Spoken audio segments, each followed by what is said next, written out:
আজকে আমার একটা ছোট্ট স্বপ্ন পূরণ হলো। আজকের ওয়েদারটা কত সুন্দর না? তো সবার পুজো কেমন কাটলো বলো? কারণ পুজোতে তো বৃষ্টি হয়নি, মা দুর্গা সবাইকে আশা করি ভালো করে পুজো কাটাতে দিয়েছে, তো কাপেল হোক সিঙ্গেল হোক।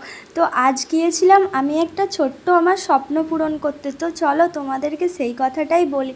তো আমার ছোটোবেলা থেকে খুব শখ ছিল যে আমার একটা এরকম সাইকেল হবে, কিন্তু আমি কিনতে পারিনি, বাড়ির পরিস্থিতি বলো বা যাই হোক, তো কিনতে পারিনি। তো আজ আমি সেই ছোট্ট স্বপ্নটা পূরণ করতে পেরেছি আমার নিজের। সবার তো পছন্দ করে বাইক স্কুটি, তো আমার ছোটো থেকে স্বপ্ন ছিল আমার একটা এরকম সাইকেল কিনবো। যখন সবাই চালিয়ে যেত তখন মনে হতো আমিও কবে কিনবো, বা আমি কি কিনতে পারবো আদেও। তো যাই হোক, আজ সেই স্বপ্নটা আমার পূরণ হলো, তো আমি তো খুব খুশি। তো কেমন হয়েছে তোমরা কমেন্ট করে জানিও। আর হ্যাঁ, সাইকেলটা আমি কোথা থেকে নিয়েছি জানো? আমাদেরই এখানে রামপ্রসাদ বলে একটা জায়গা আছে, ওখানে একটা দোকান আছে সাহারা বলে, ওখান থেকে। তো খুব সুন্দর সাইকেলটা, আমার তো দারুণ লেগেছে। তো তোমাদের কেমন